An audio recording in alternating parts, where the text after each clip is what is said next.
Today, I have got a very special guest with me today. Unfortunately, she was meant to come in the studio, but unfortunately, she broke her ankle during filming. But she's still here via Zoom. So she's still here. She's still able to do the show. She didn't let me down, which I'm super honored about. I'm very happy that she's here. She's an actress who's here to talk about her career and hopefully other stories she's got to tell. I mean, I don't know what she's going to tell, but I'm sure she's probably got loads of stories to talk about. So please welcome Tina. Good morning, everyone. I don't know where you're listening from London, north, south, west. It doesn't matter really. First of all, very honored to be here as well. Thank you, Reese, for the opportunity, for inviting me. I'm sure we're gonna have a great time.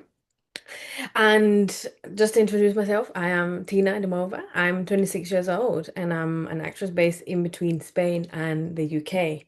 Yes, so a lot of stories to talk about today. Oh, amazing. A lot of stories. That'll be interesting to hear those stories. I'm sure the listeners will be very interested as well. Okay, so Tina, you said you're based from Spain and the UK. So why don't you tell us a little bit about why you go backwards and forwards between Spain and the UK? Oh, yes. Okay. So, what happened was, chronologically, let's go back to 2023. Now, this is important information. So, in 2023, really, I started a course in Birmingham Theatre School, which is like an independent academy, where you can get your diplomas. You can get as well. I did a combat. I have a combat diploma, stage combat, Yeah. Um, so I completed the course there. Actually combined it with my degree that was finishing off at the time, which was actually a visual effects degree. So, I combined in front of the camera and behind the camera knowledge. And as soon as I finished, I thought, okay, it's something that I struggled with a lot, because it was a very difficult, as you yourself will probably be aware that on-screen acting and stage acting, they're just two very different worlds, So I thought, as soon as I finished that, I thought, okay, I've smashed it. I'm Superwoman. I said, well, what can I do next? What can I do next? And I thought at the time as well, I was learning Spanish. And I thought, why not try this in Spain? When the people normally set themselves like baby goals and achieve, and then I thought, baby goals now. I said, let's just move a country. I said, why not? That at the time, it seemed like a baby goal to me. And then what I did was I moved directly to Madrid, and then I continued there with 2 more years of education. But then I completed on-screen acting diplomas rather than stage. So, Spain has always been like an interesting, curious destination for me, especially Madrid. I visited it before on one of my birthdays, and I thought, there's something here for me. I need to find out what. So that's why I decided to continue my education. And then ever since, I have been partially in Spain and then partially in here, trying to, like Hannah Montana, get the best of both worlds. Nice. Okay. So when did the acting begin for you, like personally? At what age and when did you start going, right, okay, this is now the career path I want to go for? Also, in my case, I'm sure you speak to a lot of people and they say, "Oh, ever since I was a baby." No, it was not my case. You know,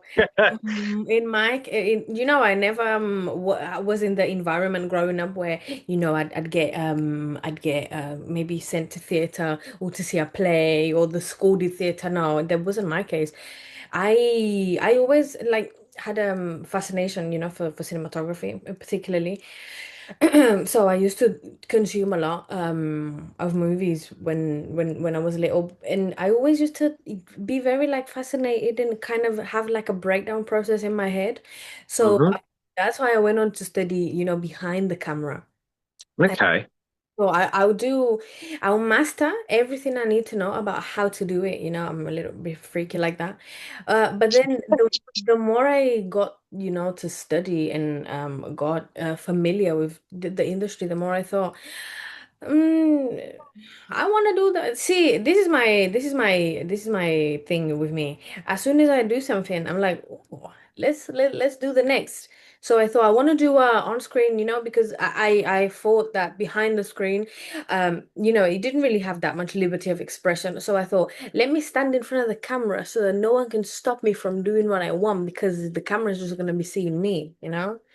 And then in around 2022 or 2021 is maybe when where I professionally started to study, to go to classes, to do theater, etc., etc. But I'd say I was never since I was like th 3 months old, like since I was an embryo. No, it was not the case. Love that.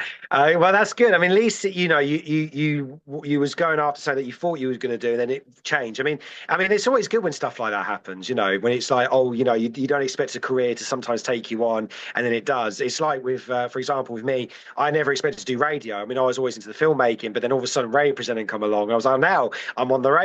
So it's always interesting when paths do take you on, and you realise you have that talent for that different career that you never expected. Okay, so with the acting, like, how many films have you done currently at the moment? Like, and have they all been short films, or have you had a tiny part in a feature so far? Like, what's the career taking you so far? Well, so far, it's a bit of everything. It's like there's video clips, there's short films, there's like little short series, there's even 3D voiceovers. There's a bit of everything really.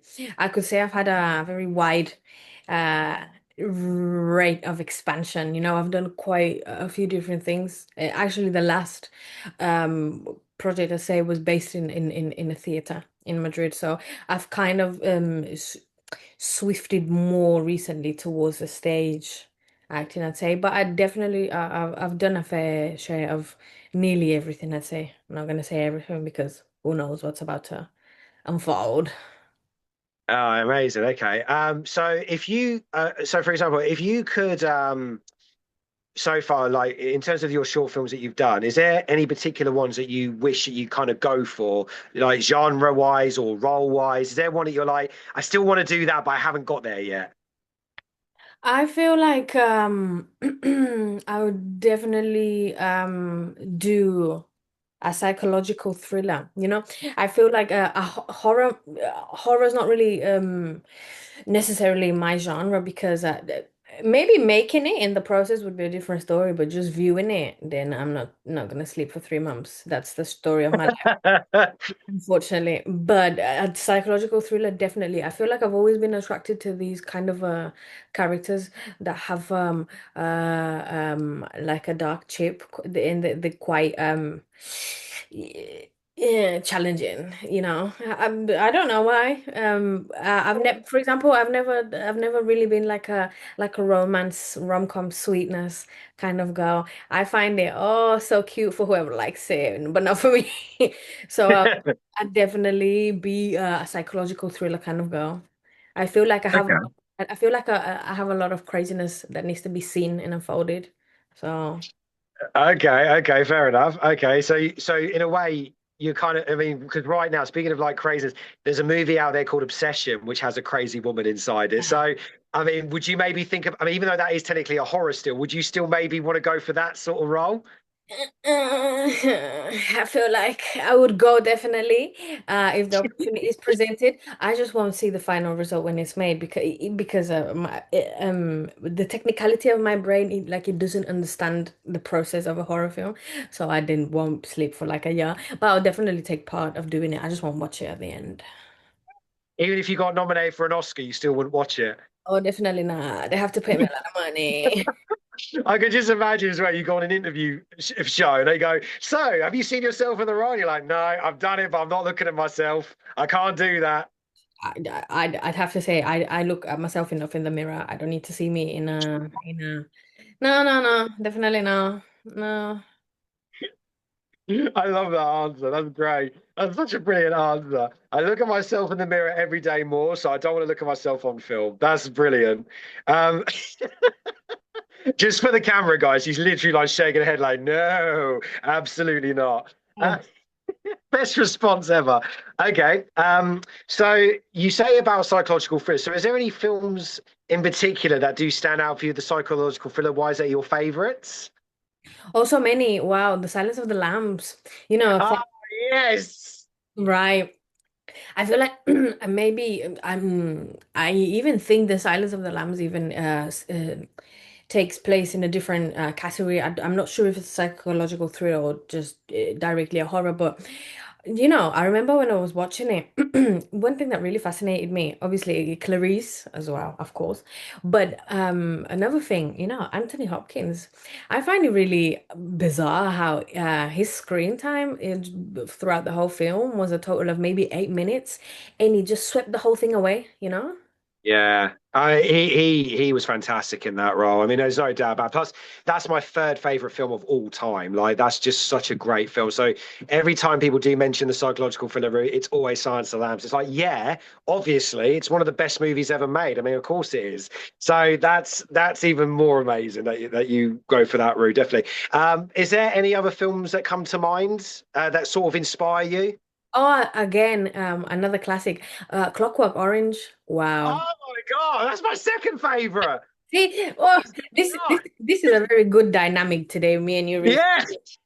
Yes, I would say so. See, this is a match made in heaven, because um, this is what I mean when I say I wouldn't do for me the difference between horror and maybe like psychological thriller, because a horror, it really has me like on my toes, whereas with a psychological thriller it disturbs me long term. I'd rather get disturbed long term, and in the case of Clockwork Orange, for example, like that kind of film, you finish watching it and it leaves you like, Oh God, when I first watched it, I remember I was at my nan's house. I stayed up late to watch it, oh, and I was 17 at the time when I first watched it, and because I'm 34 now, so it was a long time ago.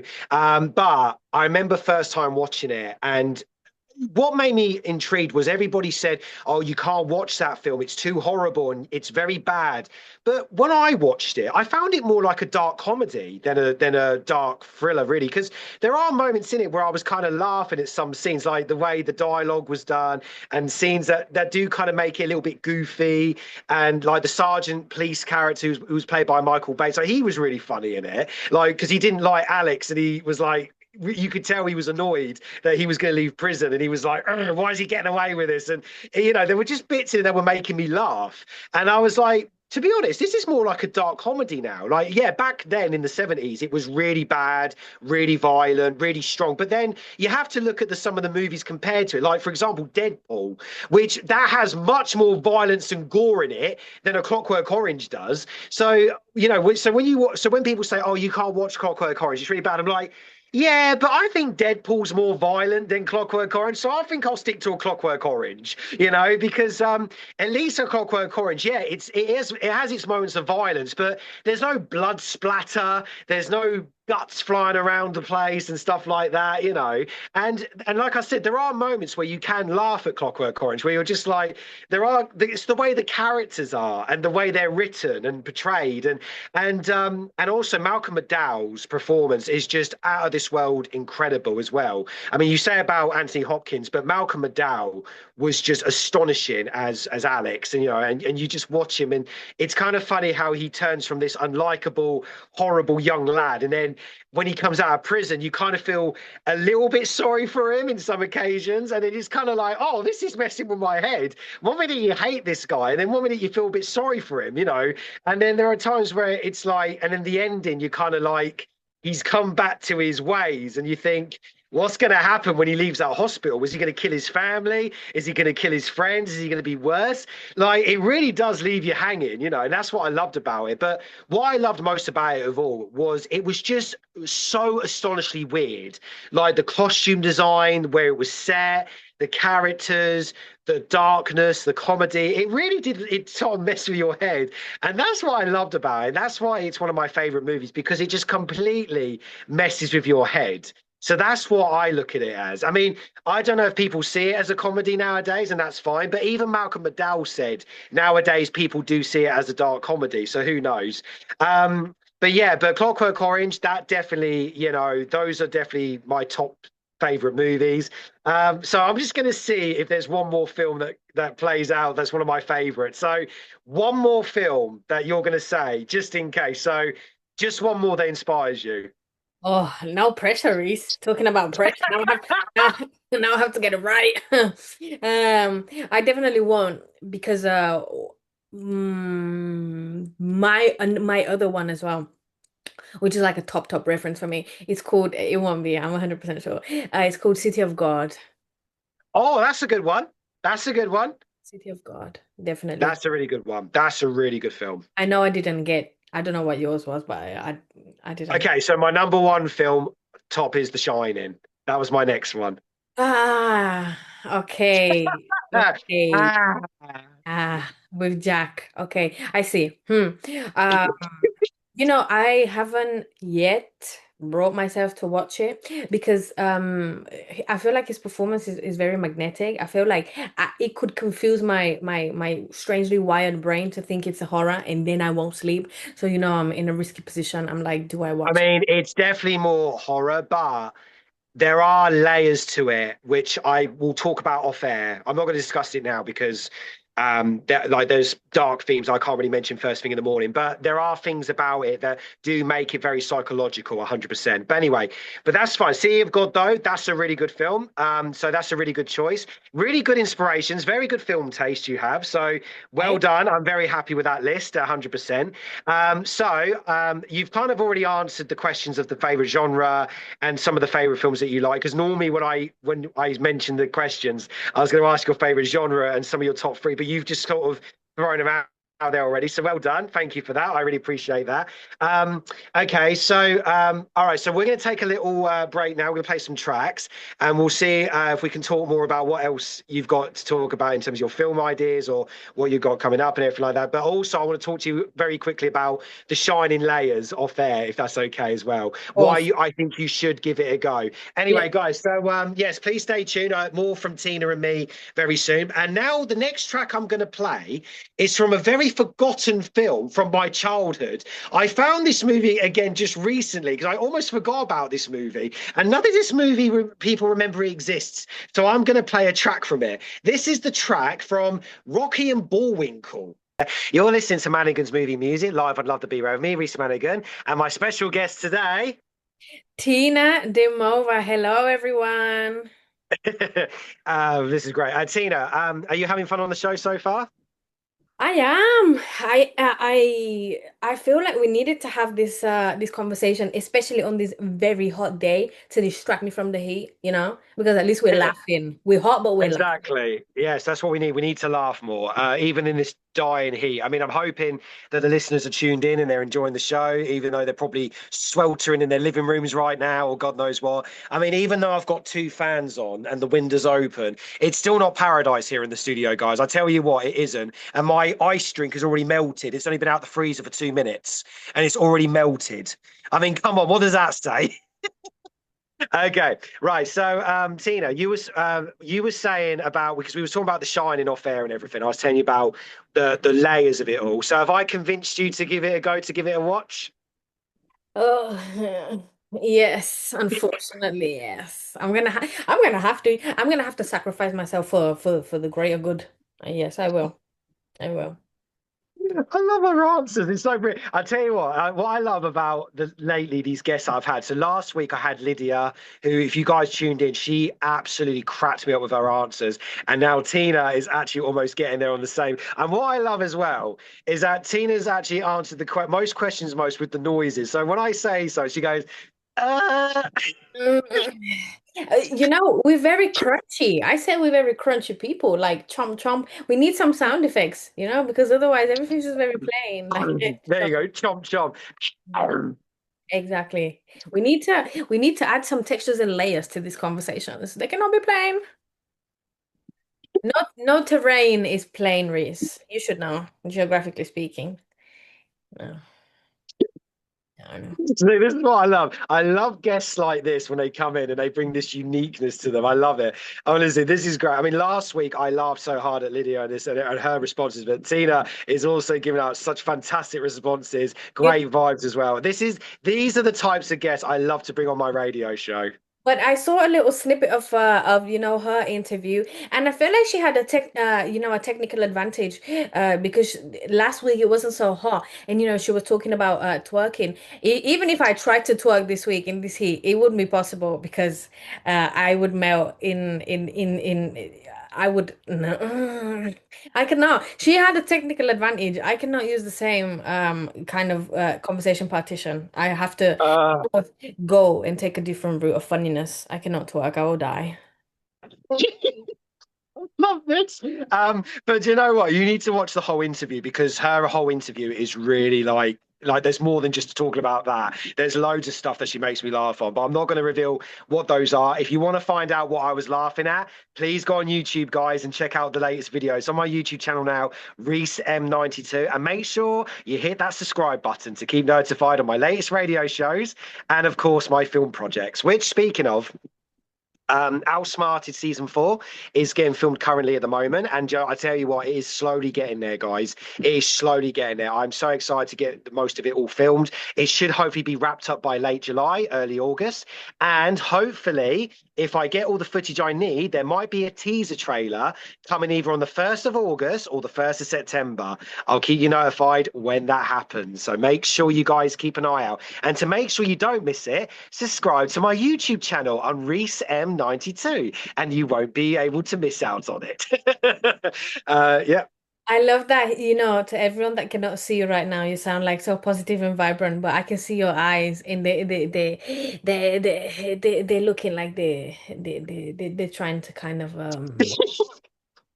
what's the word now? They're looking like this. Because I'm thinking in Spanish now, this in English. The eye, you have like a threatening eye, it's like passive aggressive, like subscribe.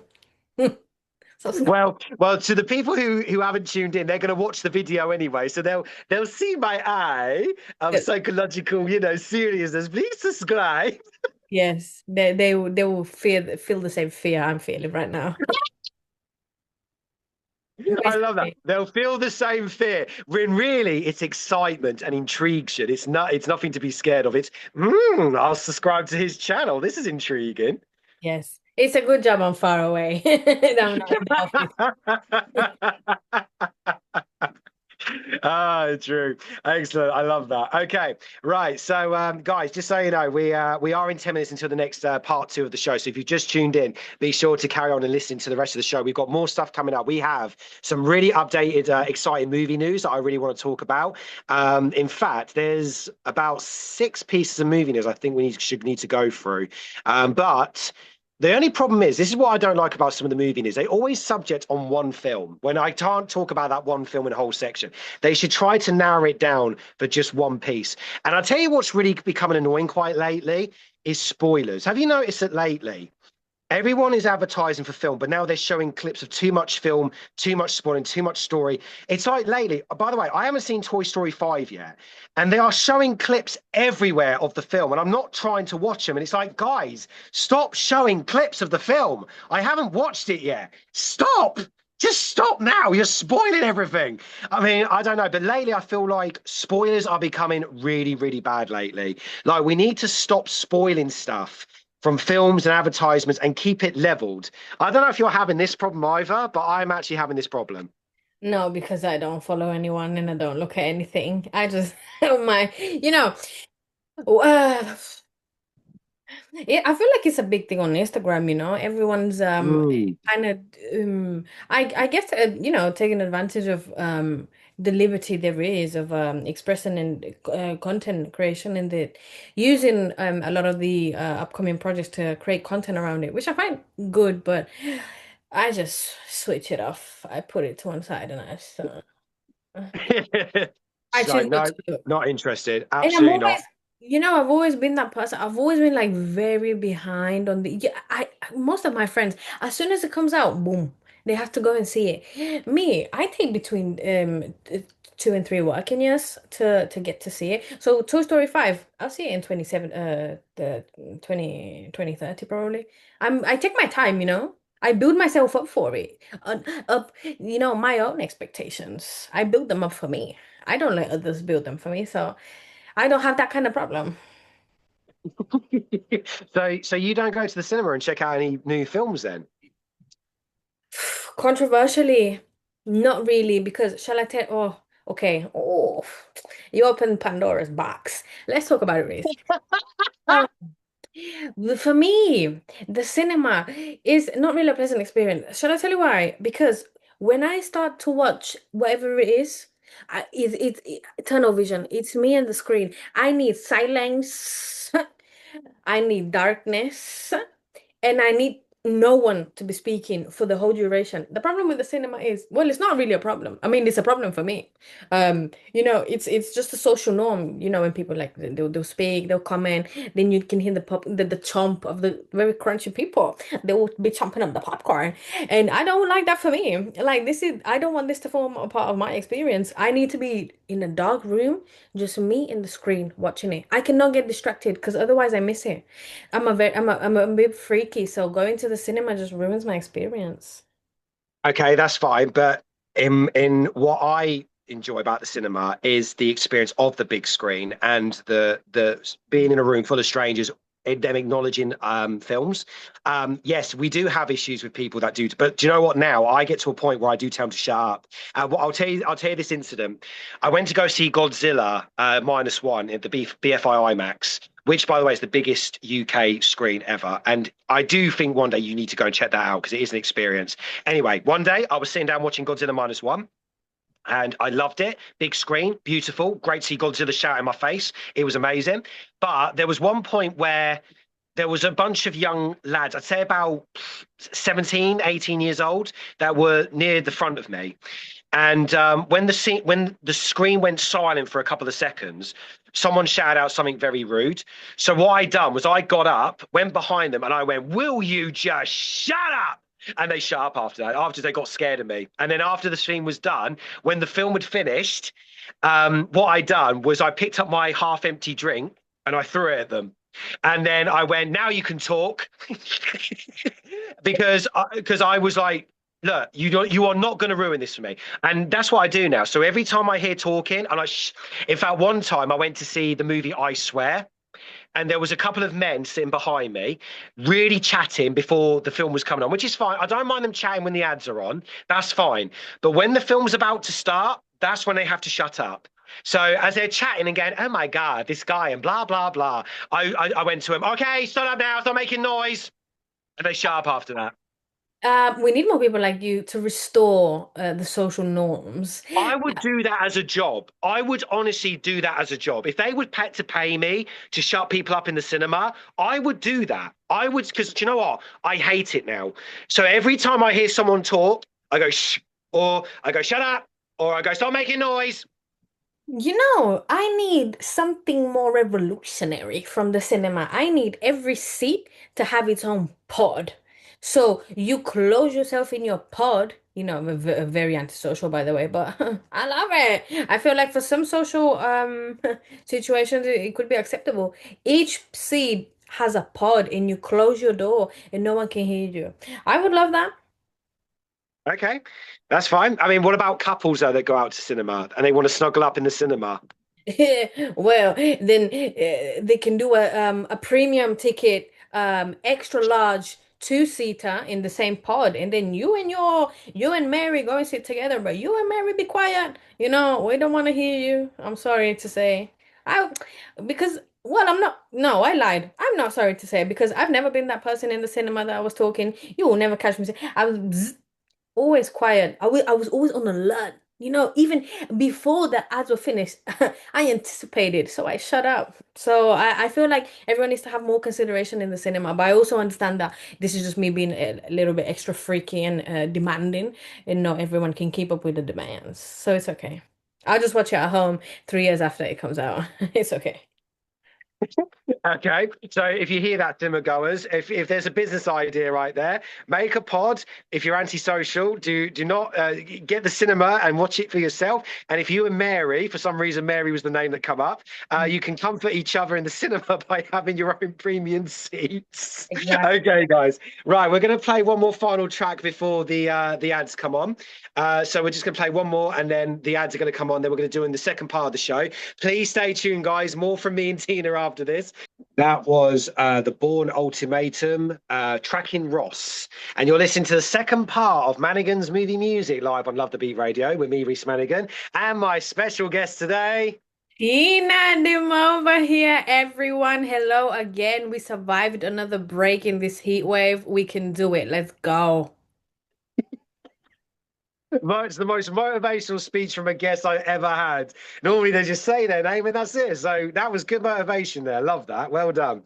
I've got to say, like, if you missed the first part of the show, me and Tina were talking about her film career and everything, her favorite films and stuff. And I got to say, she's got a fantastic film taste, and it's really awesome to have her on the show. She's a really brilliant guest, and it's always good to have a laugh on the show and everything. So, despite the heat wave, I think she's having fun. After I stuck my head in the freezer, I'm good to go again. Yes, yes. I'm ready. I love this. I love that. Okay, right. So now we're going to jump onto the movie news because there's quite a few things that I really need to get through and talk about. So the first thing I'm going to mention is that if you're a fan of the Blair Witch Project, you'll be happy to know that there is going to be a reboot of that film coming out next year in September, produced by Jason Blum.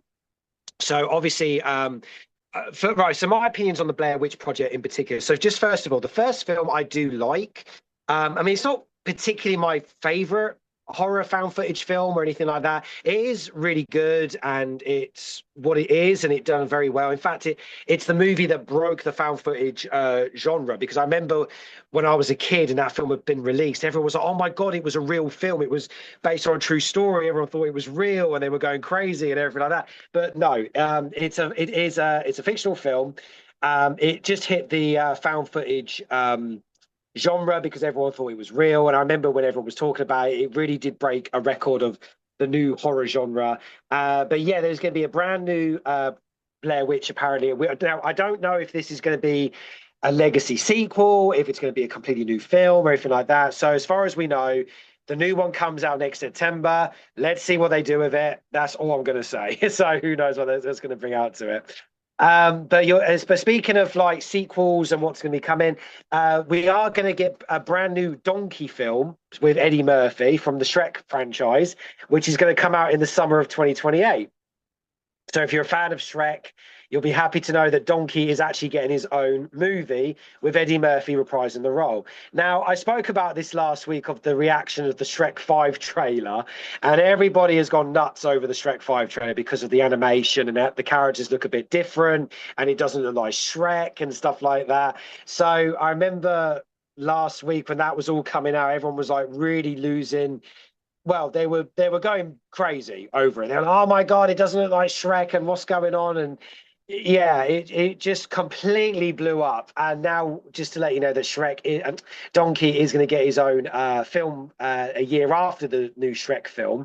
But I think after the way the Shrek 5 trailer has reacted, are people going to be happy about the new Donkey film?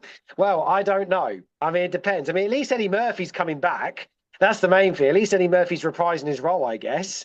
Yeah, I mean, so as far as we know, we are going to get a Donkey spin-off film, which I guess is a bit long overdue. I don't know. Maybe we could have had this sooner. I mean, we did get the Puss in Boots movies, which, by the way, Puss in Boots: The Last Wish, fantastic movie. Absolutely loved it. Done a really good job with that. That really surprised me when that came out. I was not expecting that film to be as good as it was, but I really enjoyed Puss in Boots: The Last Wish. Have you seen it? I love it. It reminds me of me,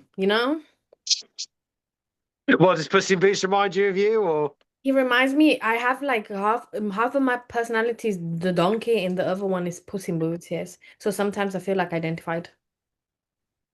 Yeah. Yeah. Okay, good. Okay. So you say you relate to Donkey and Puss. Okay, can I ask how you relate to them, if that's okay to ask? Oh, sure. Yeah. I mean, Puss in Boots. He is a very subtle creature. I feel like he can do a lot with very little. Minimalism mixed with maximalism is what I call it. I love it. And then Donkey just do whatever he want. Donkey is just really like not nonchalant. I love Donkey. I feel like Donkey. Oof, Donkey is really me as a person. I'm Donkey. Gestures, noises, expressions. I feel like they made it this character thinking about me. I wasn't even born, but it's I'd like to think so. Well, to be fair, I kind of relate to Donkey as well as this very hyper expressive character who likes to annoy his friends. That's me, 100%. Because I get intrigued by the weirdest things. Like, do you remember that episode? Do you remember that film where he goes, "I like that boulder. That's a nice boulder." That's like me. Like sometimes I'll just walk around and I'll see something that intrigues me. I'm like, I like that. I really like that. And then people will look at me and be like, "Why?" It's just a bird. It's just a tree. I know what you mean, but that's like me. That the intrigue part of it. That's me definitely. And the thing about Donkey is he's extremely sometimes underrated in the plot because in some parts he has more importance than Shrek. Because the thing is, Shrek couldn't do without Donkey. Donkey is that friend that always lifts you up, always supports you, is always gives you that moral support you need. Because let's be honest now, okay? In many occasions. Shrek was being a little insecure boy, with the decisions he was making. He was being very insecure. And who was there for him? Donkey. I think without Donkey, Shrek would have flopped. So I feel like let's give less shine to Shrek and more to Donkey. I feel like Donkey shouldn't be so secondary. I feel like Donkey needs more prime time. Well, that's why he's getting his own movie in 2028. So you'll be happy to know that. So yes, he is coming back with his own film, and Eddie Murphy is reprising the role. Yeah. So I'm sure you. I mean, will you be tempted to see that in the cinema? Maybe. No, I'll make an exception for that. I'll be the first one in the line. A matter of fact, I'll even consider walking out the whole line so that no one can see it and bother me, just so I can just tunnel vision again. Yeah. For this movie, I'll make an exception. So she's going to try and find her own pod when she watches the donkey film. Or I'll even, these mosquito nets where you can buy from. We're not gonna do advertisement. I'll just buy a mosquito net and just kind of the same effect now. Pod on a budget, Reese. Have to economize. Look at the time Mrs. Gee on it. So when I sit in the cinema, people don't like, shut up, shut up. My point exactly. You see how fast they'll learn when they see me? Yeah. I love this. I love it. This is fantastic stuff. Okay, right, let's move on to the next bit.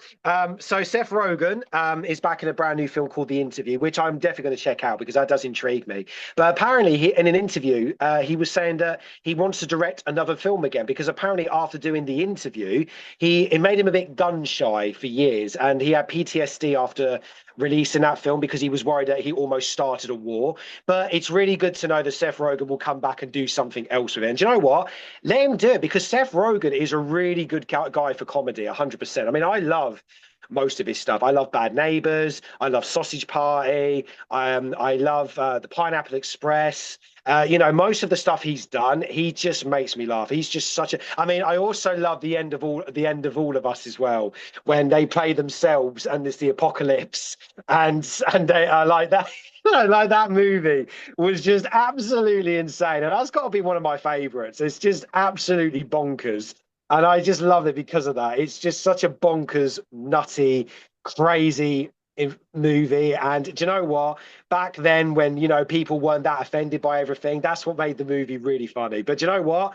If he comes back with that sort of comedy, go for it. Come on, Seth. We need those comedies back. Bring it in. Bring it in. Do it. Do it. Do it. In other great movie news, Brad Bird is coming back with a brand new film called Ray Gun, which I'm very excited to see. Unfortunately, though, it's going straight to Netflix, not cinema. But that's fine. That's fine. I'm sure if it has to go to Netflix, whatever. But saying that, it's a Brad Bird movie, which I'm very excited about. I love Brad Bird. In case you don't know who Brad Bird is, he's the director of such great movies such as The Iron Giant, The Incredibles 1 and 2, and Ratatouille. And if you don't like any of those movies, then go away and leave me alone because those movies are awesome. Every movie he's directed, he has brought out a great package of great films. And so Ray Gunn, very excited to see that because I know it's going to be probably another great masterpiece. But saying this, he was interviewed recently about Ratatouille, about will there be a sequel to Ratatouille? And he has said here, absolutely not. We have told that story. So that's good to know. Thank goodness they are not doing a Ratatouille 2. We don't need a second Ratatouille because yeah, we don't. Because what's the point? You know, the movie's been told. It's a great film. Leave it as it is. So yes, well done. Thank God he's not going to do a Ratatouille 2. Are you happy with that? First of all, I just wanted to go back to the point where you said if you don't like The Incredibles or Ratatouille. If you're one of these people that you don't like these franchises in these films, me and Reese will gift you your own personal mosquito net pod so that you don't have to only use it in the cinema, but just you can walk around with it on the streets so that society knows who you are and knows you don't like these films so that they can publicly shame you. That's my first point. My second point was um I'm I'm all up for not doing a franchise and not expanding because I feel like when you go to squeeze an orange juice to juice it, there's only so much pulp left at the end. I feel like it's the same with these movies. Stop trying to squeeze out more screen time out of a story that has been perfectly and immaculately told. Ratatouille, for example, again, I will boycott. If they do a franchise, I won't see. I love that. It's like an orange juice when you squeeze it and there's so much pulp. That is probably the most poetic way of milking a franchise ever. I love that. That is awesome. That actually worked very well. So do you know what? I think I've got to say, I think out of most of the guests I've had on my radio show, Tina has come out with the best sayings, the best ways of coming out with stuff. Like honestly, seriously, out of any guests on the show. So do you know what? Hands down to you, Tina. Seriously, hands down to you. I feel like I always have an anecdote and a metaphor, especially when it comes to films. And like I always say, there's only so much pulp left. So stop. You see, and this is a little bit controversial again because going back to Toy Story, you see, I don't really know if we needed five Toy Stories. I mean, it's good in terms of evolution to see like the animation progress and how far we've taken motion capture and animation, you know. Because if you go Mm. and see the first one and now you see the fifth one, you have a mind freeze. I feel like you'll be very shocked. But I'm not sure whether franchises are and something that we need necessarily. I'm gonna think about it. I mean, is there a franchise that you are a fan of today, like Harry Potter, Lord of the Rings, or anything like Okay. that? There are a few exceptions, but I feel like Harry Potter is my all-time, thing. Is you I feel like you either like it or you don't. But then you cannot also be a person of all franchises. Like I cannot be Harry Potter and Star Wars and this and that and that. No, I'm just a Harry Potter girl. You need to pick and choose. I like The Incredibles as well, a lot, a lot. Shrek, I'm a fan. But I think I'm a fan of these franchises because in the case of Shrek, mm, in terms of the experience of being able to see on screen again, not so much because of the plot, Mm. Harry Potter, I will give it more stars than I like the how the plot evolves and transcends. But there's some franchises that you're just happy to go back and see your favorite characters again and just kind of Mm. like relive that experience. But again, Reese, there's only so much pulp. I love that saying. Yeah, no, I totally agree, 100% what you're saying, and I do know what you're trying to. I definitely get it. In terms of like, for example, there are times where I do, for example, with a franchise. Like for example, I mean, in my opinion, I love the Toy Story films. I mean, obviously, I love the first three more. The fourth one was more of a spin-off, in my opinion, than a sequel. I kind of treat it like that, like it's the continuation of the toys, but it's more of a spin-off than part of the trilogy, in my opinion. And as for Shrek, I mean, I do love the Shrek films, but I kind of prefer the first two Shrek films than the third and fourth. The third one, in my opinion, wasn't the best one. I mean, I know people do like the third one, but I prefer the first two, then the fourth, then the third. And in terms of other franchises like Harry Potter, I do like Harry Potter. I like Ice Age as well, although I only like the first four. The fifth one I despised so much. I hated it with a passion.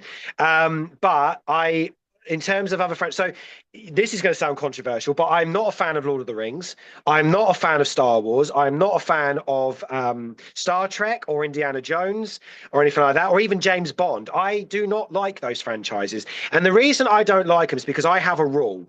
If I don't like the first movie, I do not go see the sequel. If I do like the first film, then I'll check out the sequel. If the sequel sucks, I leave it. And if they do a third film, I do not go see the third film because that way it's like there's no point seeing one of those films if it was bad, if the second one or the third one's not going to be any better. Because it's like, for example, if I see the like, for example, when I watched Indiana Jones, I didn't mind the first one, but I didn't like the second one. I thought, right, okay, that's it. I'm not going to watch the rest of them. There's no point. I didn't like the second one, so I've given up. With Star Wars, I didn't like the first movie, so I didn't watch the rest of the movies. And so I'm like, no, I just didn't like it. I just couldn't get into it. I didn't like it. I didn't like how the setting was. Couldn't get into it. Wasn't my sort of thing. Plus, I have to be invested with the story, the characters. I have to kind of be invested in. And if I just can't get it, I'm just like, yeah, do you know what? It's not for me. So, but the other stuff that, so I like, and also I like the Bourne franchise. I like the Apes franchise. So I loved Rise, Dawn, and War. Those were brilliant. Loved those movies. And also I really got invested in Caesar's storyline. And Mm. I actually cried at the end of the third film when he died. Like, I was sobbing my heart out.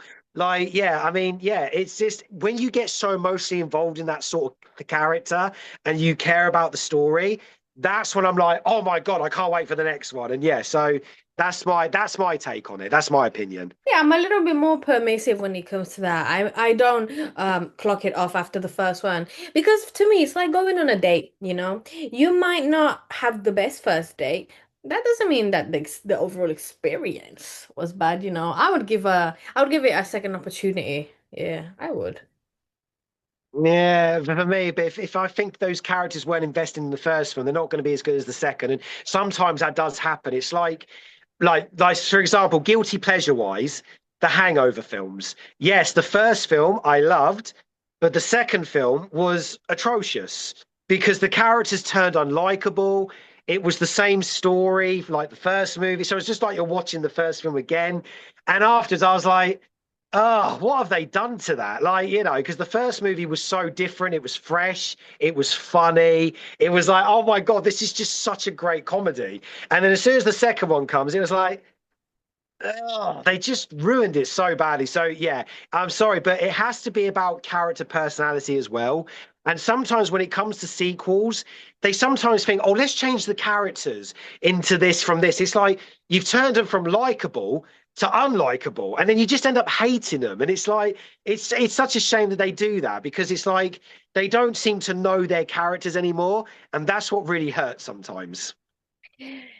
But again, to re-reference the quote, there's only so much Pope.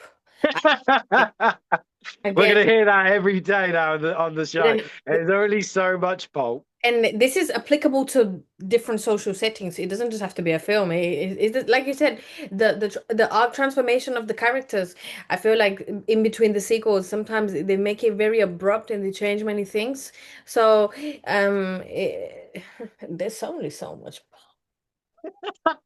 Okay, I think we better take a little break now from this opinions of films. And as you're listening to Manigan's Movie Music live on Love the Beat Radio with me, Reese Manigan, and my very special guest today. Tina Demova, we're still surviving the heat wave and we're still having fun. Come on, we need everyone to be on the same note as us. I'm sure they will. I'm sure they will. Do you know what? Today, I've got to say, has been one of my favorite shows. Absolutely. Tina, you have been a super duper guest today. You've made me laugh. I love the personality, love the vibes from you. Love that we have such a fantastic film taste. Love that we had loads to talk about. Have you enjoyed the show today? I've had an amazing time, yes. I feel like it's been a nice combination between, film knowledge, gossip as well, a little bit of critique, public critique as well, which is, necessary every now and then. So I feel like a wide base has been covered today. Absolutely. Well, that's what we hope to cover in every week on Manigan's Movie Music is cover up all the great stuff that we want to bring up to our listeners, especially about the film news and everything like that. Right. So, guys, next week I don't have a guest, unfortunately. It will be just me, but I hope you guys still tune in because I'm sure I'll have. Oh no, actually, you guys have to tune in because I'm not going to be in on the 10th of July. I'm actually away for a week. I'm going to Weymouth with my wife, so I'll be away that the week after. So on the 3rd. Please tune in because the week after I'm not going to be on live. So 10th of July I'll be away. So make sure you guys do tune in for next week as it will be like the final show until I come back on the 17th. I believe. So yeah, so that's so make sure you guys do tune in and listen and support me on the show on my own next week. That'll be really helpful and brilliant. But I got to say, last week, I got to say, we had the highest amount of listeners I've ever had on the show. And I got to say, it was brilliant that I managed to pull in a lot of listeners, and Lydia did a really good job advertising the show. So thank you for that. So whoever did tune in last week, thank you so much. I don't know how many people have tuned in today. I won't find out until tomorrow, but thank you so much to whoever has tuned in today. As always, I really love that. But most of all, Tina, I've got to say, it's been fantastic to have you on the show. I appreciate you so much for being here. Appreciate you so much that you still came on the show despite not being able to come on. I hope your ankle heals up well. But I do appreciate your time, especially during this horrible heat wave. I appreciate everything you've done and be here. Obviously, we will keep in touch after the show. Hopefully, we'll work together sometime soon. But until then, just thank you again. Appreciate you, and thank you so much for the amazing time that you've given on the show. Again, thank you for the opportunity for inviting me as well. Like I said, in my case, there is still some Pope left, and there'll always be Pope. And I hope as well everyone today's had fun. I hope that, if the listeners are gonna take out one thing out of today's conversation, may it be you need to go where the Pope is. If there's no Pope, don't go. And if you still think there's some Pope, that's where you need to be, looking after the Pope. I hope everyone's had a good time. I hope that everyone as well has taken, something out of a little talk. It's more the most important thing we can do is have fun, enjoy what we do, and do it in community. Guys, don't be selfish. You need to collaborate, you need to have a good time, and you need to do everything with purpose. If it's meaningful to you, then that's the most important thing. Wow, so many reflections today, Reese. Very reflective day. And yes, I hope everyone has a great weekend as well. Battling through this demonic Satan corner that we've currently been spawned in with this heat, but it's okay. Better times will come. Again, Reese, I hope you have a good weekend too. I hope you have a great time, and we'll be looking forward to next week's episode. Thank you so much for that. Yeah, so guys, please make sure you tune in next week. I won't because I won't be here the week after. But yeah, there'll be loads of movie news coming up, and I'm sure some trailers to talk about, and hopefully a movie review as well. I'll keep you updated about that. Okay, guys, I've literally got 10 seconds left, so thank you so much who's tuned in. There will be a video of this interview coming soon. Thank you so much. And as always, what I say at the end of the show, that is a wrap.